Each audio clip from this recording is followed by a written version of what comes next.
I think George decided 25 years ago that movies didn't look and sound as good as they ought to, and that there had to be a better way. First impression was, I hate you. I hate that guy, man. He's so much better than I am. I think his overall strength is understanding the power of images. He's not this cynical man who's trying to make a buck. I think I knew in the first screening that this was the kind of movie making that almost always works. If I was going to describe George in one word, it would probably be playful. He's like a grown-up kid. He's taken these old, ancient stories and projected them out beyond our imagination. And that's genius.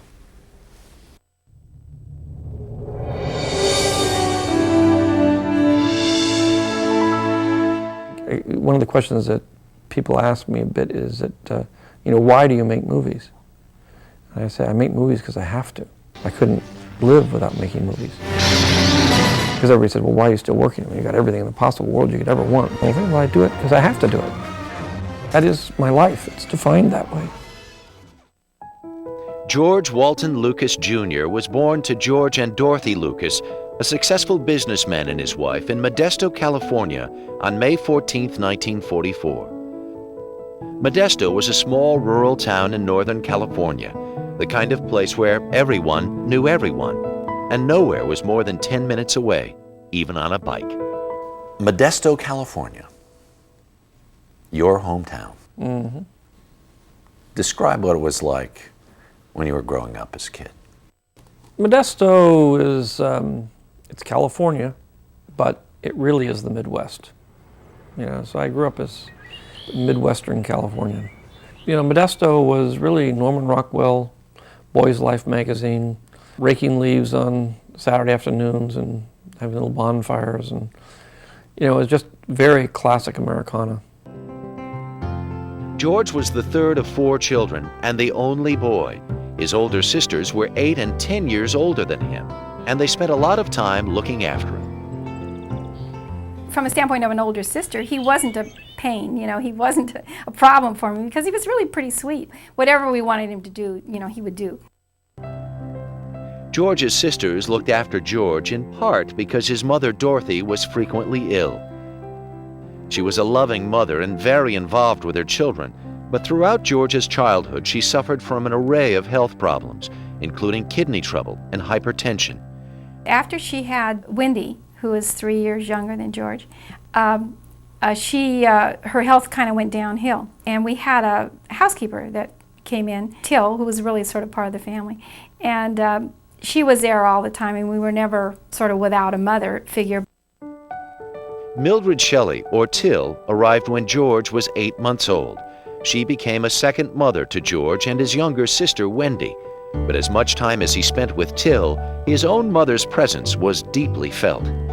My mother was an avid reader, my mother until the day she died. And George is a reader. If you've been in his house, he's got books everywhere, and up in his bedroom he's got books stacked and by his bed, and he's always, his big thing, is to go down to the bookstore and browse around. So I think that was definitely from my mother. George's father was a self-made man who owned a small stationery and office supply store in Modesto. He was strong-willed and very conservative, both politically and physically. Well, my father was a very old-fashioned kind of guy, small business owner. So he's kind of a classic small-town businessman who you'd see in a movie. George Sr. was considered quite a taskmaster, even among the neighborhood kids. My memory is you never crossed him. I mean, you never did something to tick him off. He was like a one-strike person, one-strike dad kind of thing. My father was strict. I mean, he wasn't overly strict. I mean, he was reasonable, and he was fair. My father was extremely fair. George himself was a short, skinny child, a peanut, his mother called him. He was also very shy, although he had many friends in the neighborhood. At George's house, the kids staged mock events like circuses and carnivals, and they built things, lots of things. Once, they built a makeshift roller coaster. But we built this incredible roller coaster. And in my mind now, it looks like it was probably 30 feet tall. It was probably only 4 feet tall. But we did it. It was fun. It was a great event. All the neighborhood kids came over. And, you know, we kind of got known for doing stuff like that.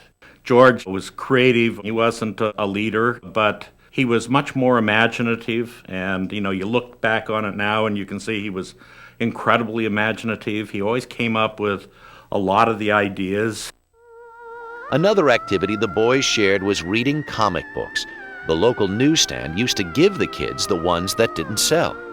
We'd come home with these bushels full of them. And George used to sit out on my front porch all the time just reading them. One of the things that really came out of him that made a big influence on him and all of us, it was the values that were so important of us. There was the good guy and the bad guys. And I think that put a pretty strong print on him. When television came to Modesto in the early 50s, George was hooked. He liked to watch westerns.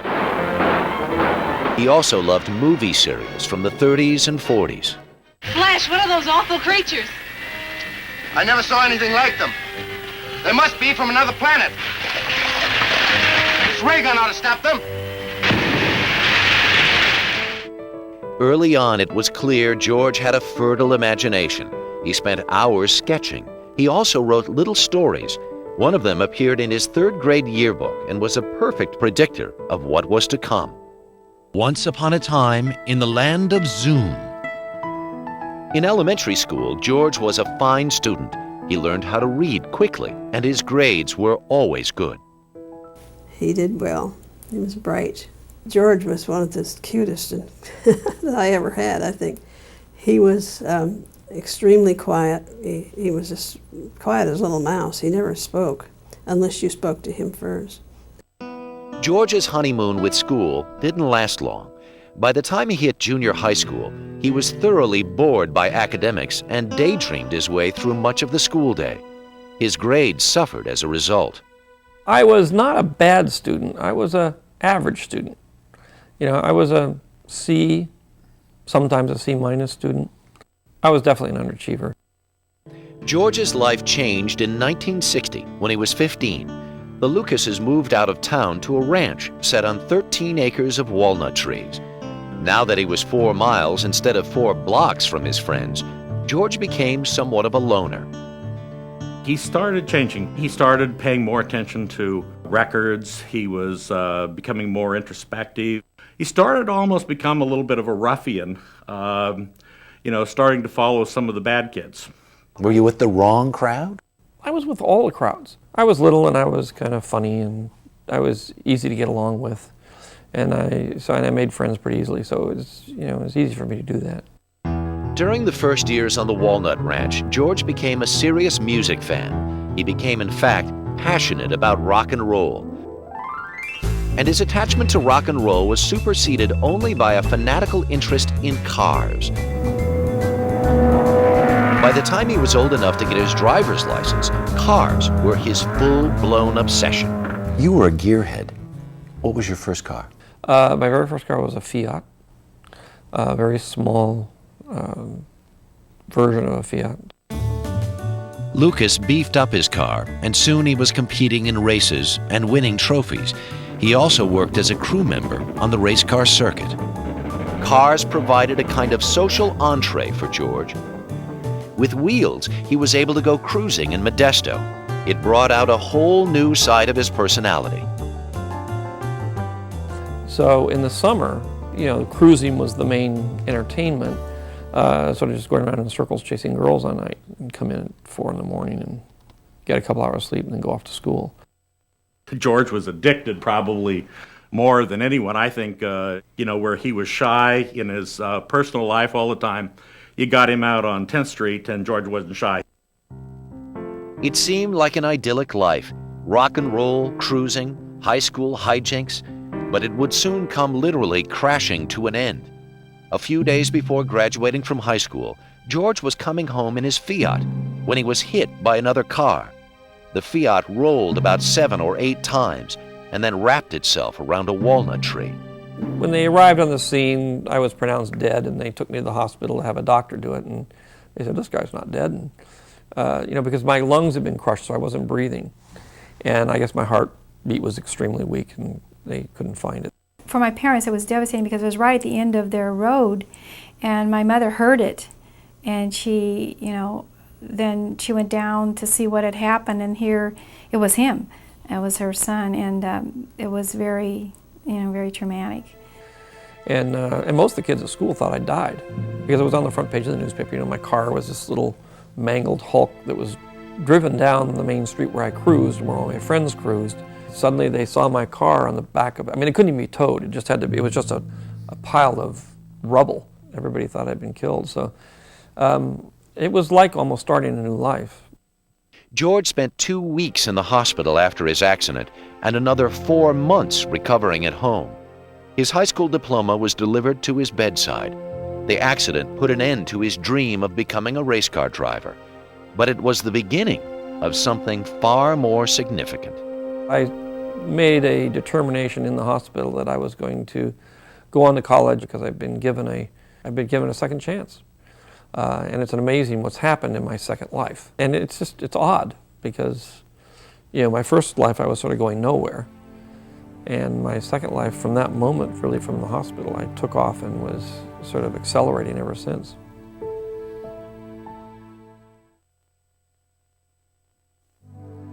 George Lucas had survived a nearly fatal car accident at the age of 18. He thought he'd been given a new lease on life, and in 1962, he decided to go to college and, as he said, make something of himself. He went to a local junior college where, for the first time in his life, he really began to read and study. All of a sudden, he took incredible interest in anthropology and a creative writing class. And you could see that, he was now a serious student, and those things really meant something to him. During his years there, George also pursued a high school interest in photography. Even then, he displayed a remarkable eye. He took some pictures of my son and daughter. He turned them back to back, and he sort of posed and made this composition, and he even signed it. At that time, he was, I think he was experimenting quite a bit with photography. And when George graduated from junior college, he thought he would apply to art school. My dad just had a fit. He said, "You are not going to become an artist. I'm not going to have an artist in this family. Artists don't make any money. You're never going to be able to support yourself."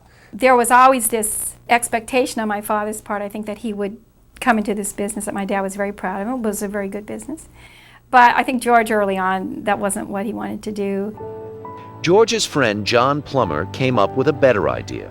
Plummer was applying to USC Business School, so he convinced Lucas to apply to USC Film School because, he reasoned, George liked photography, and that seemed like filmmaking, didn't it? Better still, since USC was a university, George's father was willing to pay for it. Lucas applied and, much to his amazement, was accepted. He didn't know anything about movies. Still, he decided to go. Wanting to go to film school at that time, none of us in a little town of 8,000 really knew what film school was. So I think it was more of a dream. Lucas moved to Los Angeles in the fall of 1964. He rented a dilapidated house in the hills above Beverly Hills and found himself a roommate. We were both outsiders coming to Los Angeles to go to USC Film School. At the time, studying film was kind of like studying basket weaving. Everyone on campus thought we were just trying to get, easy A's by watching movies. We were kind of the geeks and nerds of our era. All the girls in the dorm would look down and say, "Oh yeah, cinema students. Oh, they're all weird." Action. In those days, the image of the young, hot film student did not yet exist. Hollywood was a closed shop. No one went to film school with the expectation of making Hollywood movies or even working in a studio. If you were successful, you would end up making industrial or educational films. If you weren't, you could end up taking tickets at the movies. The very first thing that our film teacher told us when we all assembled for orientation was, "Get out of this business now. There's no future in it. There are no jobs for any of you. Don't do this. If you quit now, you can still save some of your tuition." But George ignored that advice and decided to stay. You get to USC Film School. What did you become aware of immediately? Within one semester, I was completely hooked. I mean, this film was my life. Suddenly cars were not important to me. Nothing was important to me except film. Because I got in there and I realized I knew what I was doing. It was like I was at home. And it's the most wonderful feeling in the world, the best feeling in the world, is to be able to discover yourself, discover what it is you're good at and that you feel comfortable with and that you enjoy doing. And no matter what it is, if you stay there, you're going to be happy. You know, and eventually you'll make a living at it. George's first production course at USC was in animation. Even among all those students, it didn't take long for him to make his mark. That was really the first time we got a glimpse, very early on, of this spark that George had that really nobody else had quite in the same way. And George produced this film called Look at Life, which used the two magazines, Look and Life. And he started off slow with a musical background.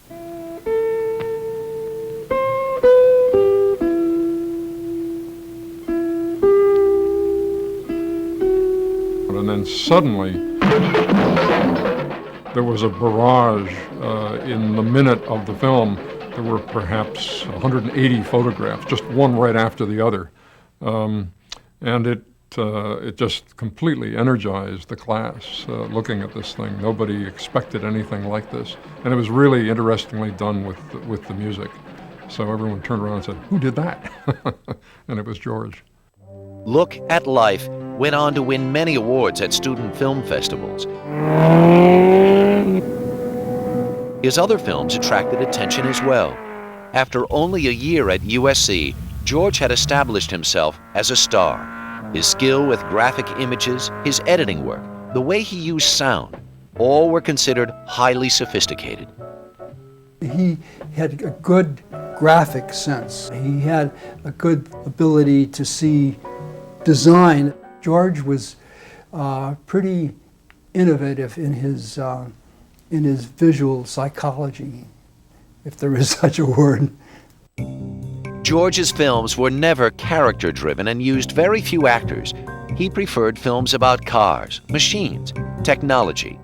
One film he did star his roommate in a non-speaking role, and it foreshadowed films he would make in later years. The theme of a man escaping his past would appear again and again in Lucas's work.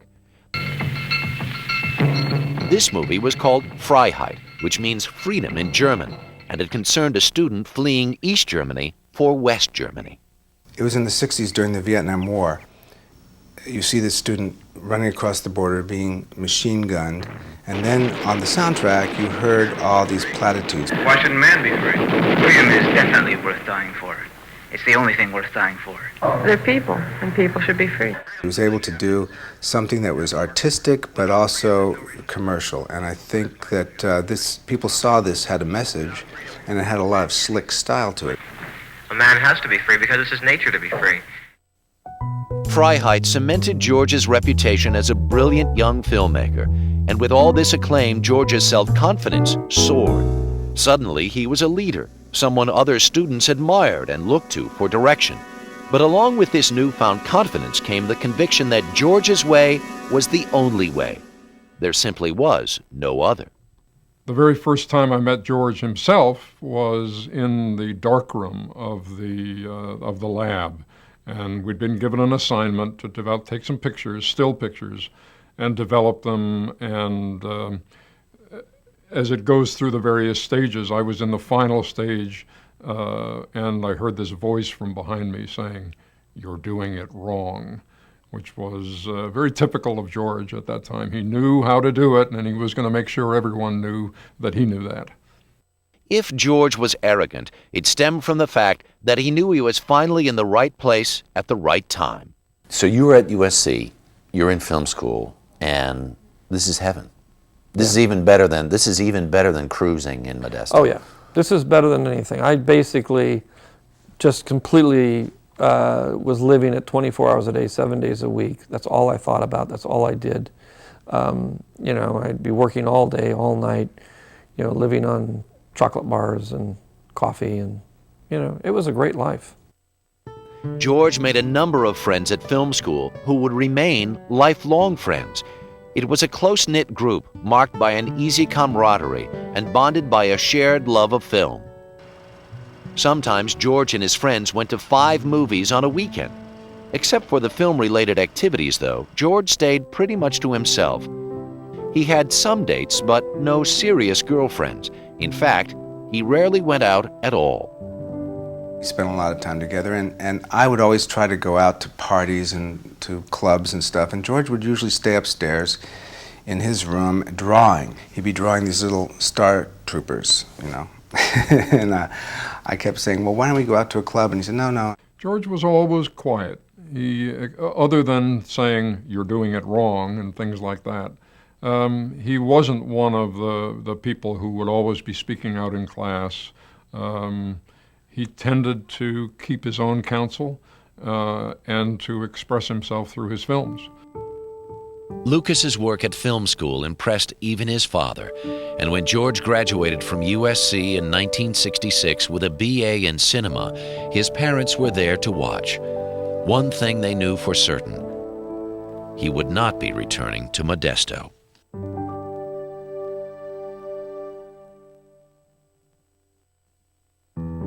George Lucas was 22 when he graduated from USC Film School in the summer of 1966.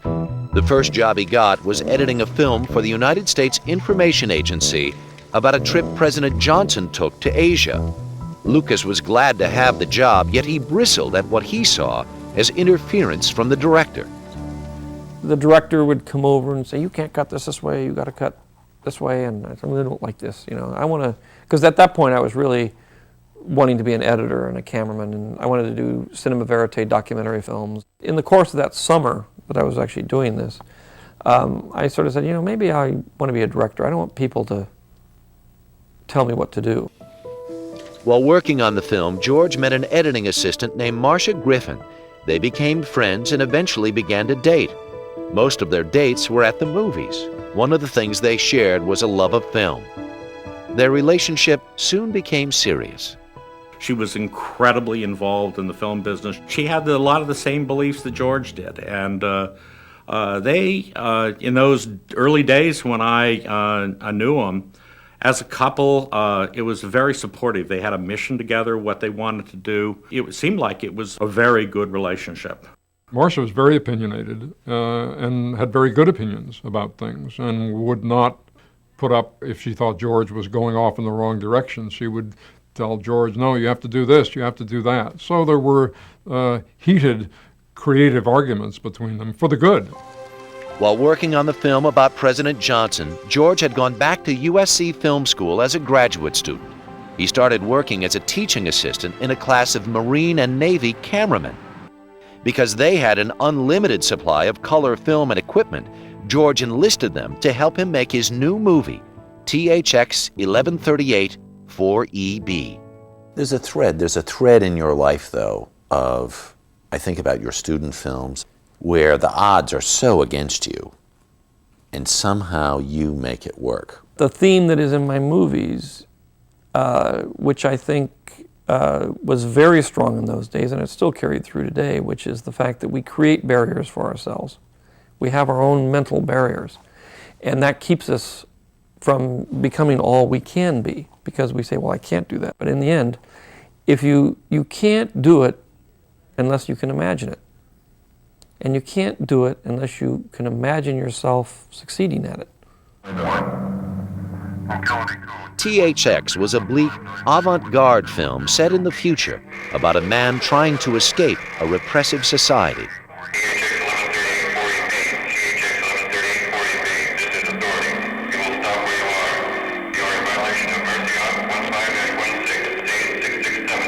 THX made a big splash. The film won the top prize in the National Student Film Festival and was widely seen not only by other film students, but by studio executives and film critics. One young filmmaker was stunned when he first saw it at a film festival. And I had seen about 15, 20 shorts before THX debuted, and they were all very interesting shorts, and of course THX just blew away the field. It was a student film unlike any other student film I'd ever seen before, and there was nothing that audaciously placed on the screen. There was nothing to compare the production values to what George accomplished on his shoestring. After the screening, Spielberg went backstage, where he was introduced to George Lucas. My first impression was, I hate you. I hate that guy, man. He's so much better than I am. What a great movie, you know. How can I ever make a movie that great? And, you know, and George was a really friendly guy, you know. Hey, how are you? That kind of thing, you know. Hey, how are you? And we shook hands and became friends, you know, from that moment on. It was, you know, the friendship actually began with a handshake. The success of THX helped Lucas win a 6-month apprenticeship at Warner Brothers Studio. The only film Warner Brothers had in production was a musical, Finian's Rainbow. The director was a 25-year-old phenom named Francis Ford Coppola. Francis at that period was a legend to me, to George, to all film students, because he had managed to make this impossible leap for the times from film school into professional filmmaking. Well, it's important to remember that in those days, film directors were not young people, that they were pretty much older men in suits smoking pipes, and it was a very closed fraternity. And so when I saw George, it was sort of like seeing one of my own, or you know, someone more my age or even a little younger, with my background and with my attitudes towards filmmaking in terms of the studio method as opposed to the new independent method. So I was anxious to have a friend, and as things turned out, something I had never had, which was a younger brother. Lucas and Coppola became fast friends, although George quickly realized that neither Hollywood nor musicals were for him. But Francis offered him a job as an assistant on his next picture, a small drama called The Rain People. Lucas jumped at the chance. Would you tell something about your young assistant, George Lucas? He came when we were making Finian's Rainbow, and one day I was working on the show, and I kept seeing the skinny kid with a beard on, who was always looking. I went up to him and I said, well, you know, I said, who's that? And he said, well, he's observing you.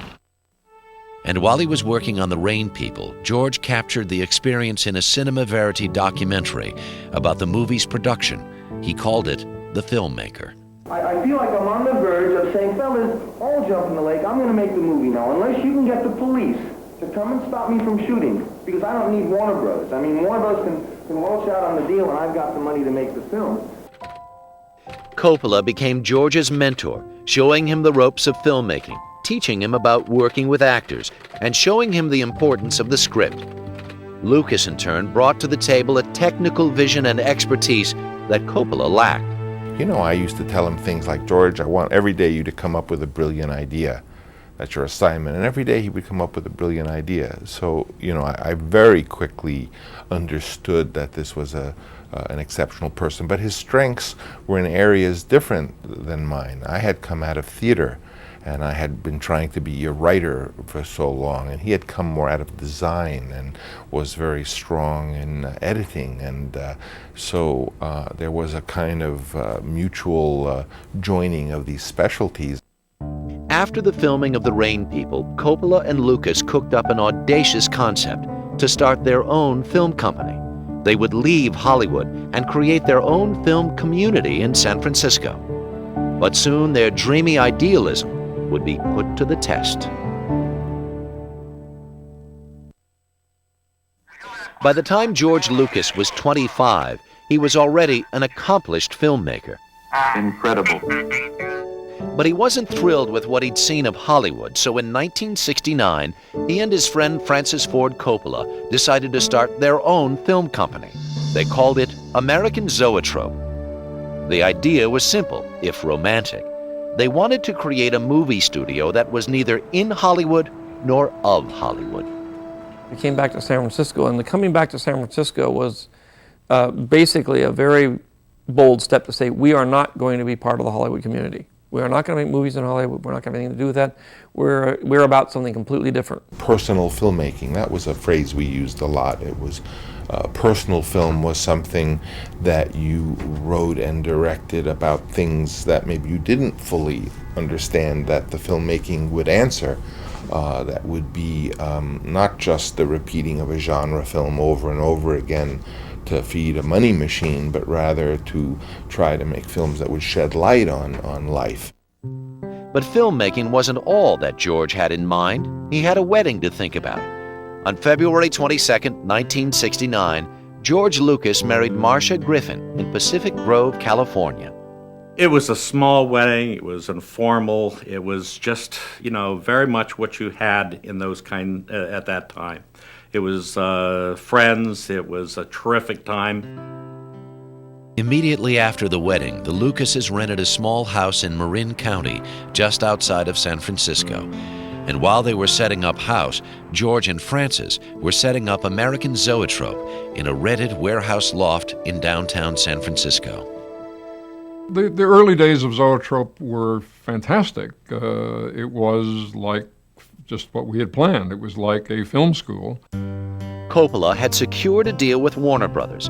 Zoetrope would deliver a package of 7 youth-targeted movies in the low-budget but high-profit tradition of Easy Rider. There was one catch, however. If Warner Brothers didn't like the movies, Coppola would have to personally repay any money they'd been advanced. THX, a feature film version of George's student film, was American Zoetrope's first movie. Like the original, the commercial version of THX was fairly off the wall. While there were actors, the real stars of the film were the graphics and sound effects.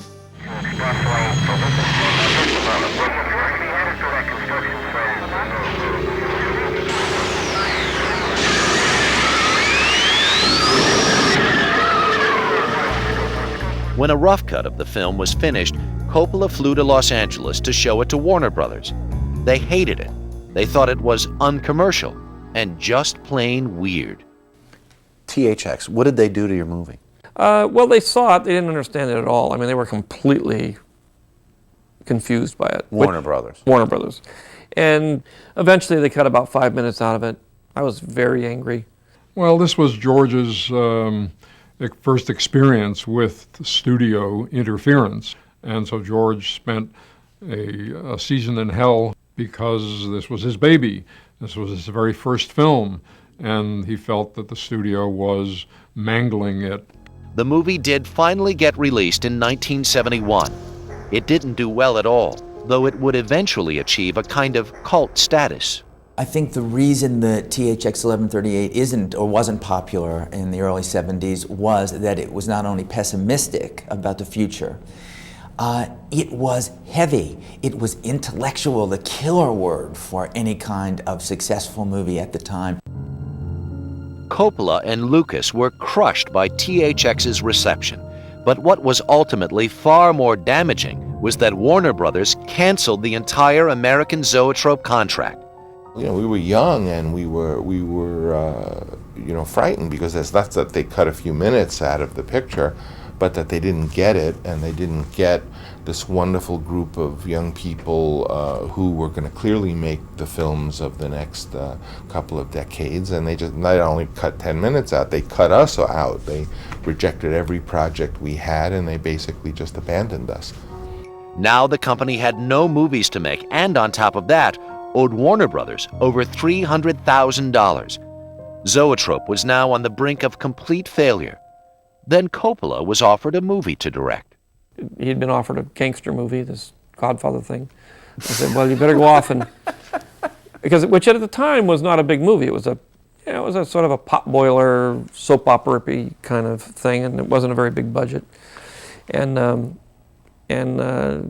he said, should I take this? I said, well, I don't think you have any choice. We're in debt. You got to get a job. Lucas was still very bitter about the outcome of THX, and he and Marcia were in debt. George had to borrow money from his father and friends just to stay afloat. During this time, he set up his own company, Lucasfilm. I think he struggled. Financially, he was struggling. It was a difficult time for him, and he, I think being my father's son, he didn't believe in debt. Lucas started making plans for his next movie. This time, he thought, he would avoid the avant-garde and the futuristic. He would make a movie that was both accessible and commercial. His career depended on it. George Lucas's first feature film, THX 1138, was a failure. George was 28 years old, and he decided to make a very different kind of movie. He would make a movie about teenagers in the early 1960s, about cars and cruising, and it would be drawn from his own adolescence in Modesto. What did you want American Graffiti to say? What did you want it to be about? You know, this was in the 70s, you know, drugs had taken over. People didn't cruise anymore. And I said, well, this era is over, so it should be documented. I mean, nobody's ever done a movie about it. I mean, not a realistic movie. And then, you know, thematically, I wanted to do another movie about getting out of town, sort of THX in a different form. Escaping. Escaping a self-imposed environment. I don't think I'm going to be going tomorrow. Come on, what are you talking about? Well, I was thinking I could wait a year, you know, go to city for a while. You chicken thing. Oh, wait a minute. After all we went through to get accepted, we're finally getting out of this turkey town, and now you want to crawl back into your cell, right? Lucas wrote a draft of American Graffiti and shopped it around to various studios. Universal Pictures agreed to finance it, and Francis Ford Coppola signed on as producer. George then hired two old friends to co-write the final script. Casting auditions began in the winter of 1971. George was in charge of the search. He was, after all, the director, but he was typically low-key and uncommunicative. First met him for the first time, and he was sitting behind that desk. He hardly said two words to me. He was just mostly looking at me, which makes for a very uncomfortable audition, you know, when someone's just kind of sizing you up and just looking at you but not saying, not interacting. George spent months interviewing and auditioning hundreds of mostly unknown actors to get the mix he wanted. He had an uncanny ability to spot star power. I don't care if you leave this second. What is wrong with you? Amazingly, what a talent scout George Lucas was, because so many of them went on to become really enormously successful, or at least terribly busy and welcomed by movie audiences. You know, Harrison Ford right at the top, of course, and Richard Dreyfuss and Cindy Williams and etc. I mean, it had an incredible cast. Who are you in the movie? I'm sort of everybody. I mean, if you said, well, if you have to be one character, who are you? I'm Kurt, which is Rick Dreyfuss' character. But I started out as Terry the Toad. And then there was a period where I was John Milner. The only character I really wasn't was Steve. And I have a lot of friends who were the Steves who stayed and just sort of followed the path that was sort of laid out for them. But I didn't want to do that. The filming of American Graffiti began on June 26, 1972. Because it was a low-budget production, Lucas had only 28 shooting days. And because the action of the film took place over the course of one night, all the shooting had to be done between sunset and sunrise. Night after night took its toll on George, and George was often asleep by the time it came time to say cut. So I often woke him up to tell him it was time to try it again. It didn't affect me. I loved it. I mean, I loved working around those kids, around George and the story, and I really liked being in charge of shooting, so it was a great experience. Lucas was going for a documentary feel to the film, so he didn't always tell the actors where the cameras were or when they were rolling. He also gave the actors little in the way of direction. It would become his trademark style. I loved the acting experience. It was as liberating as the kind of maverick new sort of filmmaking style was for me, and I think for the rest of us as actors. It was also a little unnerving because George didn't really particularly talk to us much. And about all he would ever say about a take was, terrific, let's try it again. Over the years, there would be talk that Lucas didn't particularly enjoy working with actors. Lucas denies it. Yet that impression was quite clear to some of his stars. Before we actually started filming American Graffiti, one of the things that George did was he just kind of had a lunch with everybody individually. And it was there that I went a little further, saying I'd been accepted to USC and I wanted to be a director. And he said, oh, great, great. He said, make sure you do some animation. Get into the animation department if you can, because it's great. It's great. It's just you, it's a camera, it's the drawings, it's pure cinema. You know, there's no actors, there's nothing getting in the way. So here I am at my actor meeting with the director. and he's basically saying, you know, too bad I have to deal with you. Lucas finished Graffiti at the end of 1972 and arranged for a preview screening in San Francisco. More than 800 people showed up, including a Universal studio, and went wild with cheering, laughing, and applauding. But again, George's worst fears were coming true. The studio executive hated it. He was livid. He thought that it failed, that it was a disaster, that it needed to be recut, and he was saying as much to Francis, who was the producer of the film, and George was sitting there thinking, oh my God, it's THX all over again. They're going to take the film away from me. So I told Universal, George was sort of like scared, you know, because of this negative reception. I said, hey, I'll write you a check right now and buy the film. I said to the guy, I said, you ought to get on your knees and thank this kid for saving your career. In the end, Universal kept the picture, but cut 5 minutes out of it.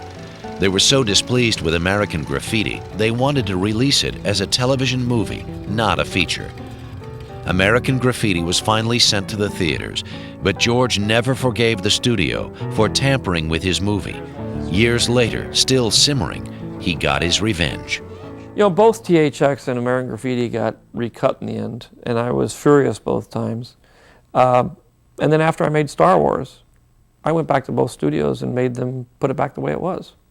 So all of the videos and everything now are the original version. They aren't the cut down version. So in terms of history, it'll always be the way it should be.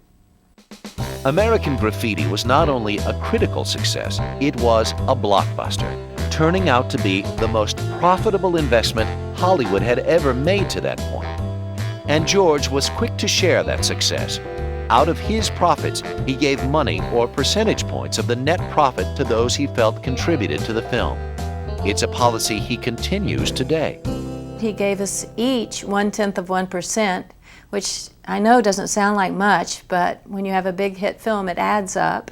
And that was one of his points that he split, you know, between all of the actors, and he didn't have to do that. We didn't ask him for it. He just did that. George and Marcia were now millionaires, and they weren't even 30. But all this newfound wealth didn't change their lives all that much. Money is not the most important thing to him. He's not a conspicuous spender. Yeah, he drives a BMW now and stuff like that. But I mean, for a long time after American Graffiti, he still drove his '69 Camaro. He always wore Levi's. He always wore a basic shirt. He's a genuine guy. George and Marcia's only important purchase was a large Victorian house near their home in Marin County. They wanted a place where friends could keep offices for little or no rent, and George wanted an office for himself, where he could begin the laborious process of researching and writing a new space adventure story.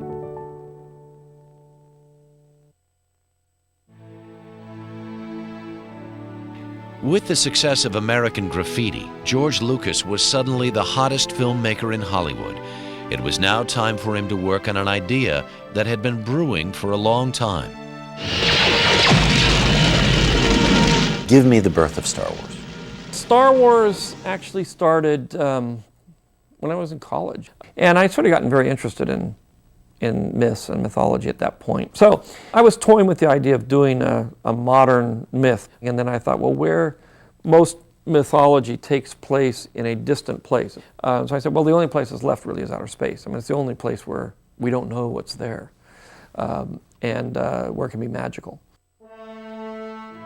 George then set out to create a modern-day fairy tale that would blend traditional moral precepts with elements of science fiction. For background, he spent months reading books about myths, fairy tales, and psychology. George believes in stories. I don't think George thinks there's meaning in the universe except as we invest meaning in the stories we tell ourselves. Lucas borrowed from the great books of legend, but also from the westerns and Flash Gordon serials of his youth.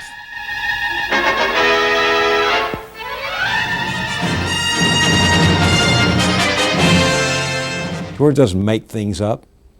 He creates new things out of what exists, old stories. And he's taken those old stories and put them in the most modern idiom we have, which is film. The Force is what gives the Jedi his power. It's an energy field created by all living things. It surrounds us and penetrates us. It binds the galaxy together. It doesn't have anything to do with special effects. It doesn't have anything to do with spaceships. It has to do with the same thing that made people sit around and listen to a storyteller go on about Helen of Troy. 20th Century Fox agreed to finance Star Wars, and Lucas then spent an agonizing 2 years writing it. He wrote draft after draft, all carefully handwritten in No. 2 pencils on sheets of lined paper.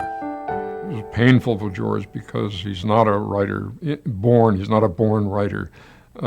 Still, this day, the writing process is a hard one for him. Governor Tuck, I should have expected to find you holding Vader's leash. I recognized your foul stench when I was brought on board. Charming.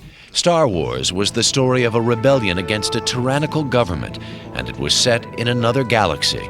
At one point, Lucas had a 200-page script, so long he decided to divide it up.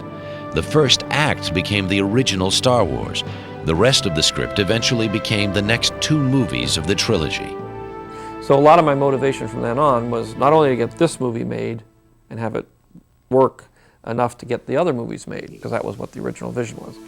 By 1976, a final screenplay was ready, and production of the film began in Tunisia. A few weeks later, everyone moved to studios in London. The 3 lead actors were American, but the production team was British, and they were, to say the least, skeptical about the film. The British crew thought that we were all out of our minds. They just thought it was ludicrous and stupid. And they didn't make it easy for George. Some of the British crew resented this young, bearded, hotshot American who wore blue jeans and sneakers. It's severed, but it all came down together. In addition, George's directing style, quiet and unassuming, did nothing to bolster his authority. I'm not sure exactly which journalist, but he came and visited the set, and after 3 days said, "Which one is the director?" You know, George always seemed to be able to get somebody else to sort of speak on his, like a translator from sort of the non-speak to the speak, which was kind of a little bit what his wife was. But the actors had a blast on the set. Okay, cut it. And.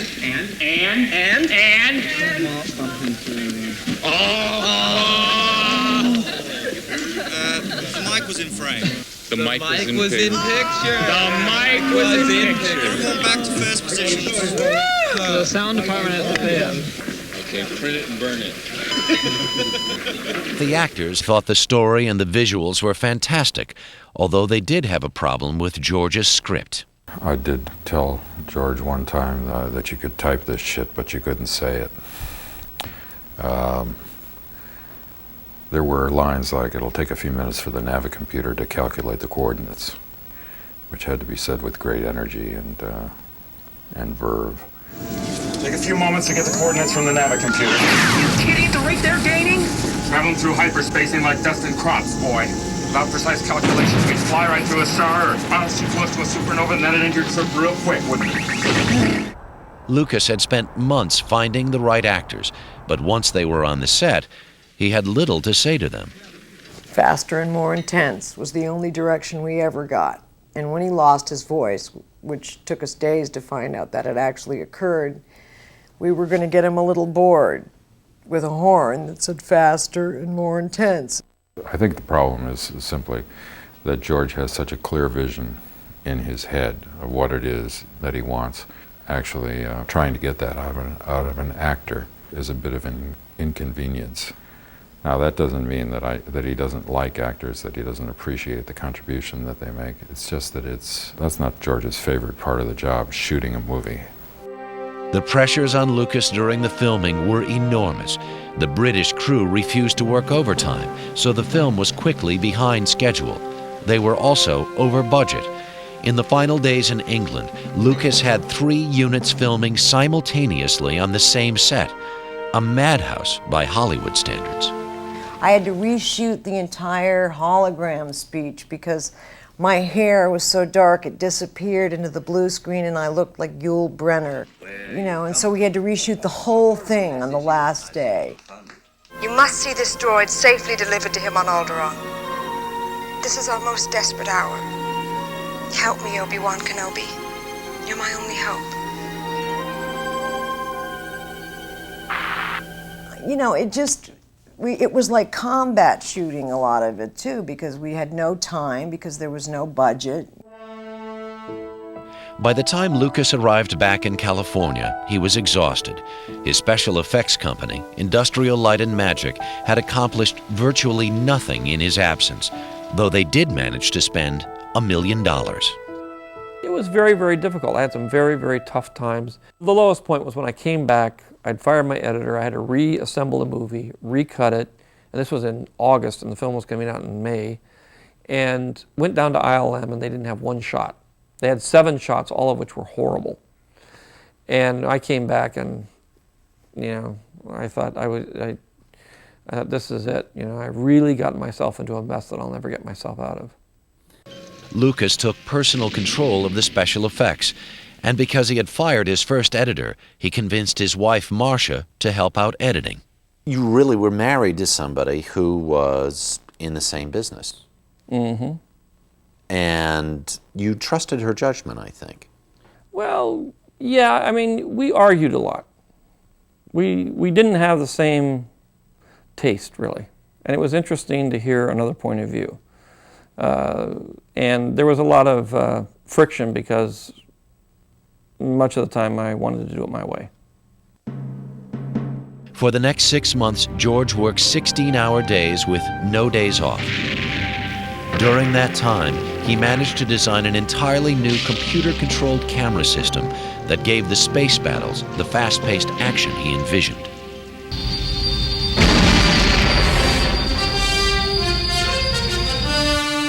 George, from the very beginning in Star Wars, knew what he wanted, and it was something that I certainly had never seen before. I don't think any of us really had. This sense of incredible speed to this big battle that was at the end of the film with these spaceships flying around and doing, you know, spirals and the dogfights that were going on. But it seemed like maybe the idea is beyond what we can do. You know, you want to go to a new level, and I think George sensed where this other level was. You know, he was I guess he liked race cars and all, so he really lived with speed in all his life and wanted to bring that to those movies. Lucas also did not want the sound in this movie to seem manufactured or synthesized. He wanted real noises in his fantasy world, so he hired someone to retrieve them. He wanted something new and original. He knew that would take time to develop. They gave me a tape recorder and a microphone, and that began the adventure of Star Wars.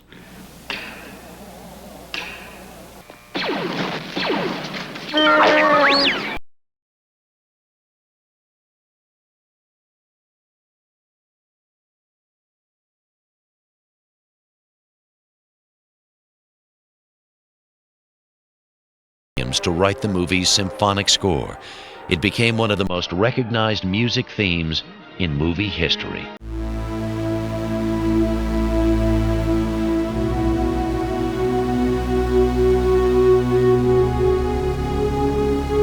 After 3 years of back-breaking work, Star Wars was finally finished. It looked and sounded like no other movie, yet the question loomed, would it find an audience?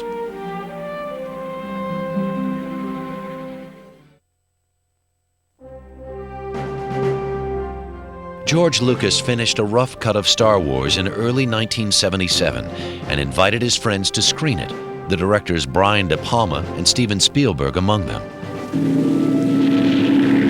most of the special effects had not yet been completed, the battle sequences were just old movie footage of World War II aerial combat. It was, as Lucas put it, a very funky cut. You're screening this movie for your friends, and what do they say? The old famous screening. Well, I showed it to a group of my friends, some of who just thought it was, felt sorry for me and said, oh, gee, that's too bad, George. Some said, oh, this is the worst thing I've ever seen.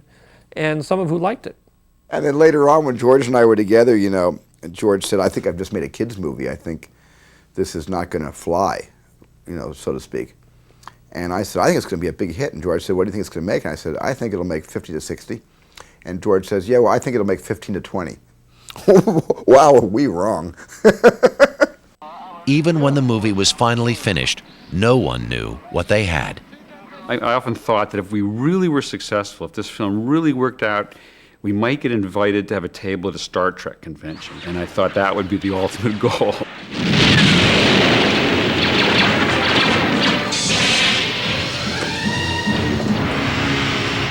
I couldn't wait to see it because I had no idea whether it was going to reflect what I read, which was this great vision again.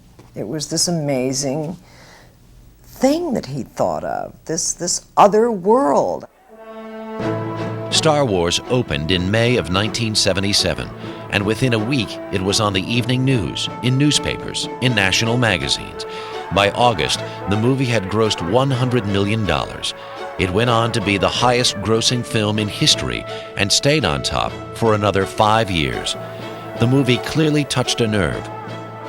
And the fact that it came out during the post-Vietnam, post-Watergate cynicism of the 1970s may have helped. Timing is everything in art. You bring out Star Wars too early and it's Buck Rogers. You bring it out too late and it doesn't fit our imagination. You bring it out just as the war in Vietnam is ending, when America feels uncertain of itself, when the old stories have died. And you bring it out at that time and suddenly it's a new game. Also, it's a lot of fun. It's a lot of fun to watch Star Wars.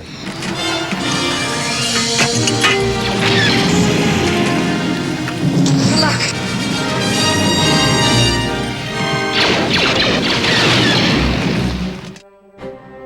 The critics loved Star Wars, though there were a few naysayers. There were reviews at the time of the initial movies, too, that said, even though they were respectful and said, it's great seeing a Saturday afternoon at the movies kind of escapist, as somebody that looked at that movie and said, what's going on in here? I see everything. I see The Wizard of Oz, I see Hamlet with the Darth Vader figure, I see Flash Gordon, Buck Rogers, comic books, everything that George Lucas's mind was bombarded with as a kid. Nearly 3 decades later, the movie is a classic, and it ushered in a new era in filmmaking. Star Wars was a breakthrough film for multiple reasons. It was revolutionary in the way it did special effects. No one had ever seen anything like that before.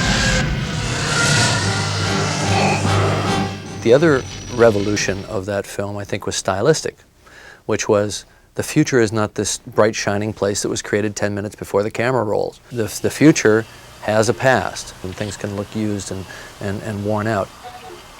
Another revolution was that George brought to science fiction storytelling on film something which is such an obvious marriage, but hadn't been done, which is the power of mythology. Science fiction previously had not truly been mythic.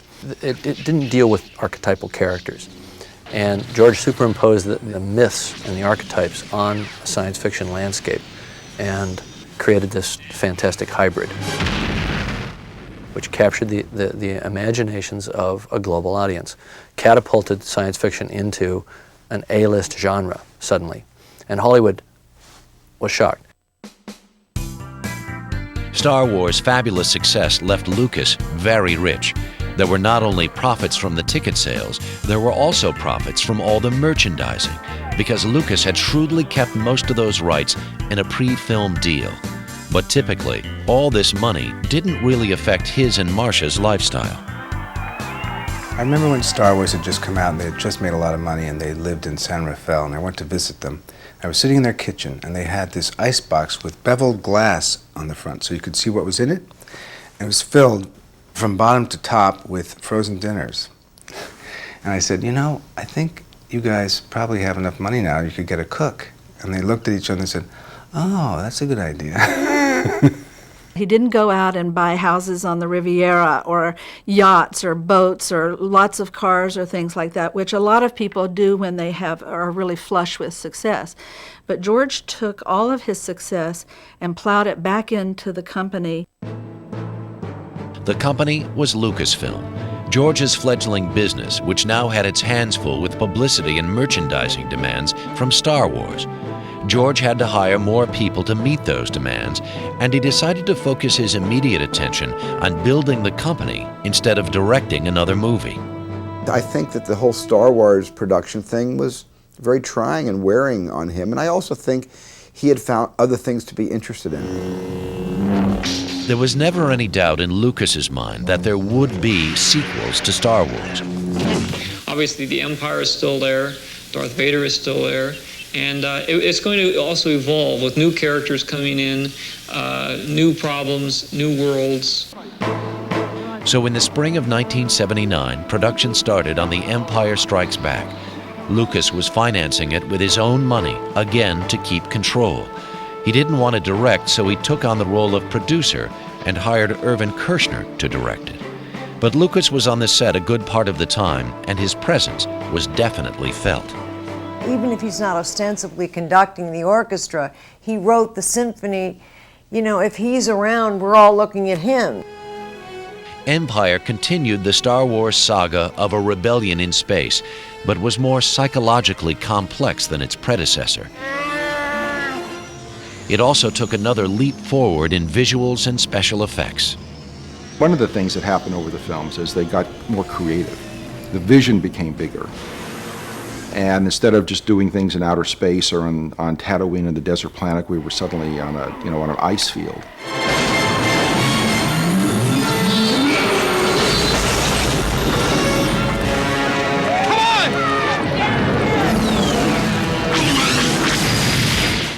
And we're in the middle of a forest shooting something.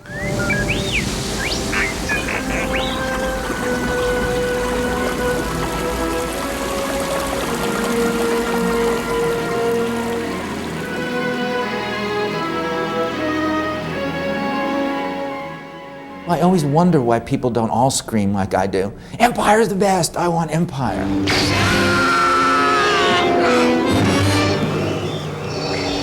There is no escape. Don't make me destroy you.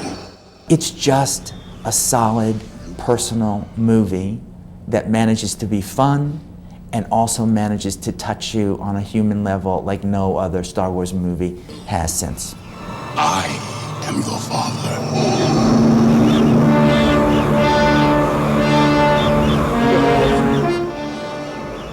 George Lucas had taken a financial gamble when he invested his own money in Empire. It more than paid off. Empire opened in 1980 and sold more than $300 million worth of tickets worldwide. George Lucas thought he had it made.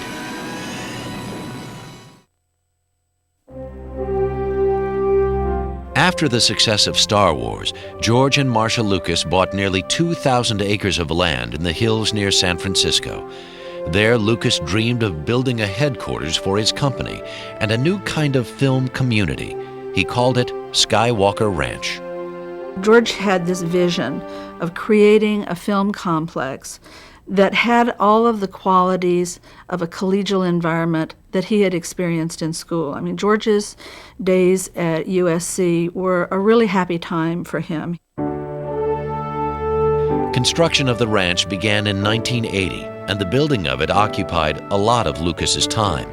A self-described frustrated architect, he sketched all the rough plans for the buildings. He also typically paid enormous attention to the details. He always liked to build things. He still is. I think he loves architecture and building and remodeling things more almost than he does filming. I think he probably enjoys it more, really. Modeled after a Victorian ranch and winery, the ranch was built to house offices, a library with 12,000 volumes, and very high-tech post-production facilities. Skywalker Ranch is probably the only place in the world where a filmmaker can go and be in a Disneyland built for filmmakers. I mean, it's the size of Disneyland. It's got everything possible that you could ever want, every toy, every trick, every new cutting-edge tool. The ranch is what George has always dreamed of. I think it's his studio, his nirvana. It's his place to go work, it's his place to go create. I think that George feels that here in Hollywood or LA that there are too many people that don't know how to make a movie telling you how to make your movie. And he doesn't like that kind of control, placed upon him at least. Have you created your own Hollywood? Yeah, I would say so. I've created a film center that is more interested in movies than it is in the business side of things. And the movies I make aren't influenced by people in Hollywood. It's independent of the studios.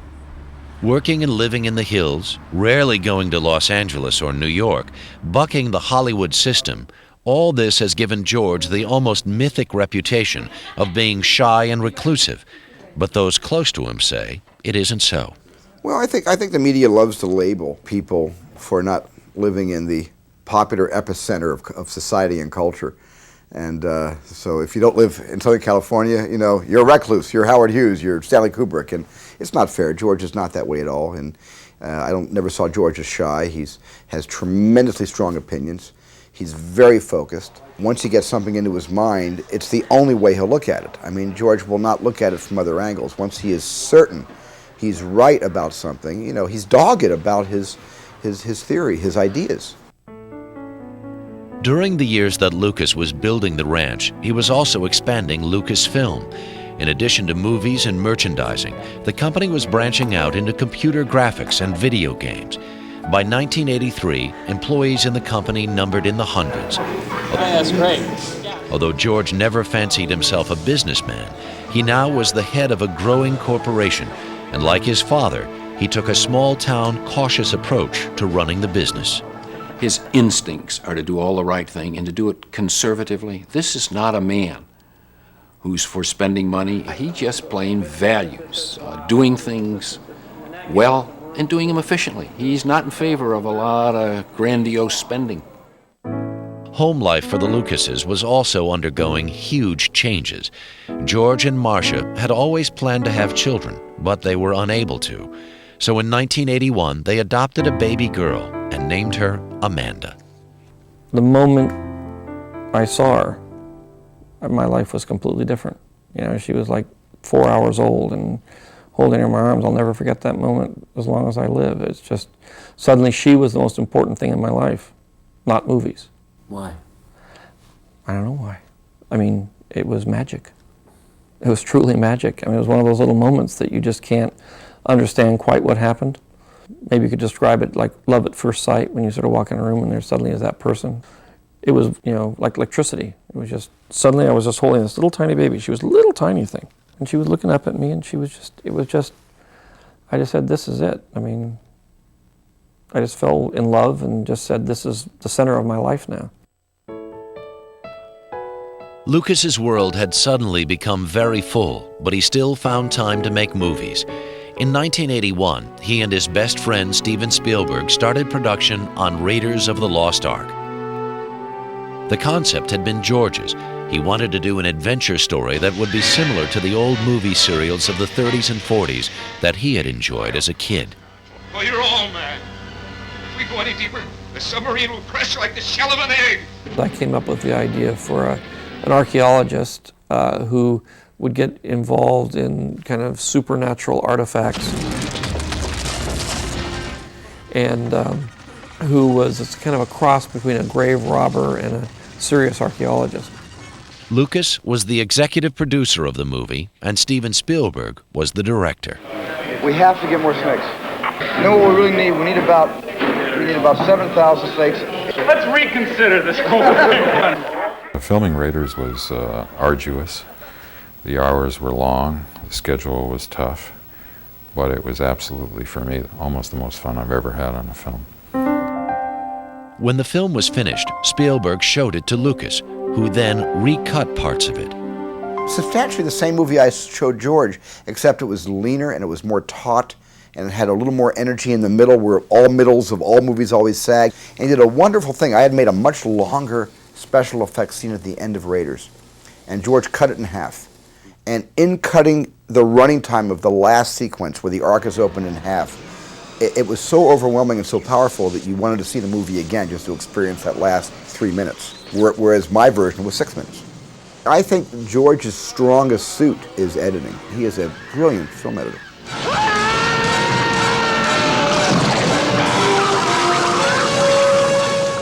Raiders of the Lost Ark became the largest grossing film that year and one of the most popular movies ever made. Lucas and Spielberg then made 2 Indiana Jones sequels, and they are hoping to do a 4th. It turns out these 2 very strong-willed personalities work very well together. So I would say we have to move on. Let's move up to Liberty. Let's go. The respect that the 2 of them have for each other is amazing.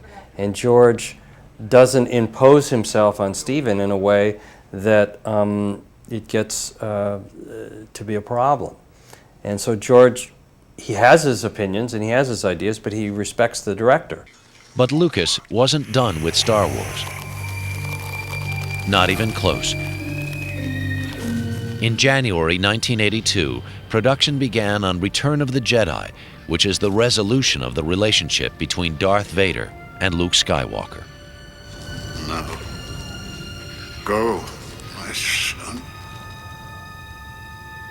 Leave me. No, you're coming with me. I'll not leave you here. I've got to save you. You already have. It's about redemption. I mean, the original film was this big film about redemption and about, you know, the new generation redeeming the older generation. It's up to the sons to resurrect the ideals and the ambitions of the fathers, you know, and to take their dreams that they couldn't quite capture because they stumbled and fell or got shot or turned evil, and try to make them real.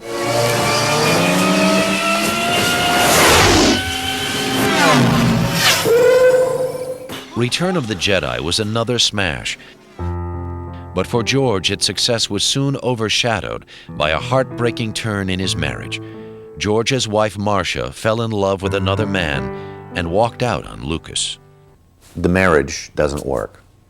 How come? What happened? You know, she was not feeling happy, and she was feeling, I think, that the reason she was not feeling happy was because I wasn't being able to spend enough time with her or pay enough attention, or I couldn't see it.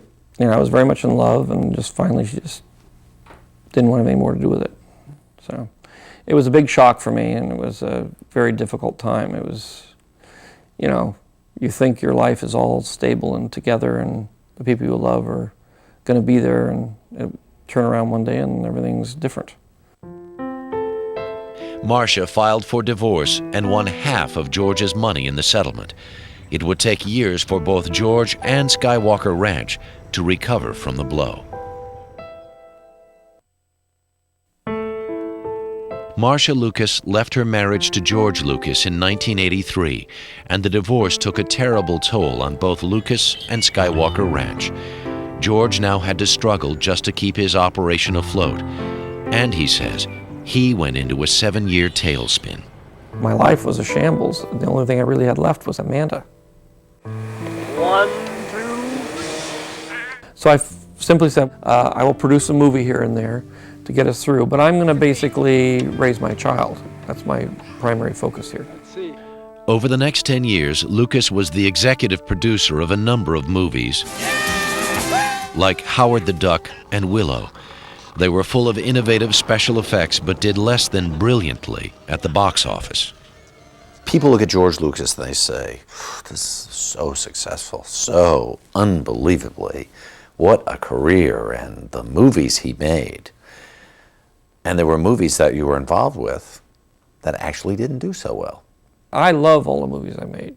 There isn't a movie I've made that I'm ashamed of or that I don't like to watch, but some of them have been financial disasters. and haven't made a dime. Whether it's successful or not, to be very honest with you, is not a big deal for me. I'm really in it just for the fun of the making of the movies. Part of the fun of making movies is working with people you know. Lucas often hired friends as his directors and actors from his earlier films. They, in turn, found a George who was more open and accessible. When we did Radioland Murders, George had definitely changed, and he had changed for the better. He was more outgoing. Success had, helped him out. It had brought him out. It made him blossom. And he was much more chatty and much more comfortable. Although Lucas's movies weren't doing so well financially, a few of George's companies were booming by the late 80s. Industrial Light and Magic, or ILM, became the top special effects and computer graphics company in the country. ILM provided cutting-edge effects for over 120 movies, including Jurassic Park, Deep Impact, and The Abyss. All of ILM's work on The Abyss is located within one scene or one sequence, where the water takes on intelligent control, rises up, travels through the ship, encounters the people, takes on their faces, attempts to communicate with them, and then sort of gets cut off at the source and collapses. 16 shots. And yet, it was the first time that I know of that computer graphics were used photorealistically in a scene to generate an object that was non-existent from the standpoint. It's very common now, but it was very unusual in its time, and to have people interacting with it. But success didn't come easily or quickly. Lucas had invested money in ILM for years before it turned a profit. He also took a leap of faith when he developed other new technologies that were way ahead of the curve. Now, of course, the world has caught up to him, and Lucas looks prophetic. He's a visionary, because it takes a visionary to stick with something that fails for many years. But he sees the end result, and he works his way to it, and he goes through, with his machete, he goes through briar, and he goes through quicksand, and he hangs off cliffs with one hand, and he is a kind of dweeby Indiana Jones. And that's what we all love about him. During the 90s, Lucasfilm expanded and then divided into different companies. Nearly 2,000 people now work for Lucas. So as well as being a movie writer, editor, and director, George is the chairman of the board of 5 very diverse companies. I think that the reason he is able to wear so many hats and to change those hats with a fair amount of ease is that George is an extraordinarily focused person. He is totally focused on what it is that he's doing in the moment. Oh, what's this? The project that is closest to George's heart these days is a foundation he has formed to look into innovative ways to improve education. The boy who hated school now spends a lot of time thinking about schools. So I started a foundation that really tries to take all of the uses of technology and sift them down so that they all make sense in terms of what people are actually doing. There's a lot of ways to teach kids where they become extremely engaged in what they're doing. With all of these companies and all these employees, Lucas still manages to keep tight control over all decisions. Once again, it's his way or no way. Lucasfilm has always been somewhat of it's a dictatorship. I mean, George is a benign dictator, and so he is controlling because it's his sandbox. We often say, his toys that we can play with. But all of these business concerns are truly secondary in Lucas's life. His first priority is his children. In 1988, he adopted, on his own, another girl, Katie. 5 years later, he adopted a boy, much to his daughter's glee. They named him Jet. They wanted a brother. I wanted another daughter because the girls were so wonderful. I had such a great time, and I have to admit, now that I've gotten to know the little lad, that I really like boys. I mean, it's great to have somebody that understands explosions and the really important things in life. Football. Okay, cut! That was a good one. So, girls are great, but boys are a lot of fun too. Oh my God! That's it. George is completely devoted to his children and structures his entire life around them. We've always had a good relationship, and he's always been an awesome dad. He puts his family first, and he's not a workaholic. He works a lot, but he's home at dinner, you know, almost every night. He drives my sister and brother to school every day. Actually, he's around too much. He's always around. I mean, he's always coming up to me, bugging me, going, "Do you want to go to a movie?" Anyway, we're going to get the CDs, we're going to have lunch, we're going to drive down to your cousin's house, and then we're going to go to the football game. And it will probably be cold down there, so I suggest everybody dress warmly. For fun, George and his family like to go to the mall. Their favorite vacation spot is Disney World. But mostly, they just hang out at home. I've read in the paper that he's like a recluse.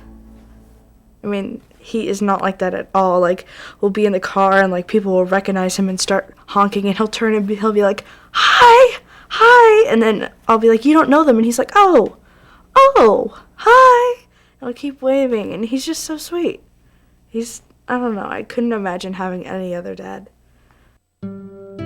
George Lucas hasn't married again, although he does date.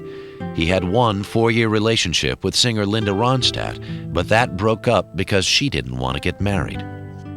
I think George would like to be with somebody and share his life with somebody, yes. You know, he has 3 terrific kids, and I think he's a great dad, and he loves his family and loves that whole family thing, and sure, I think he'd love to be sharing it with somebody. But he would not be George Lucas if there were not some new movie on his mind. He still had many more stories to tell about life in that other galaxy. George Lucas was in his 50s as the millennium approached, and he had no intention of slowing down.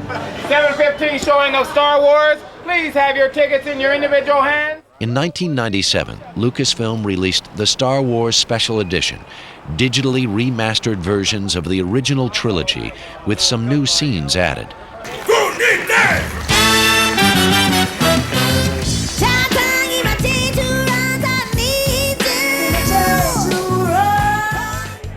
The 3 films took in $450 million in ticket sales alone and reclaimed Star Wars as one of the highest-grossing films of all time.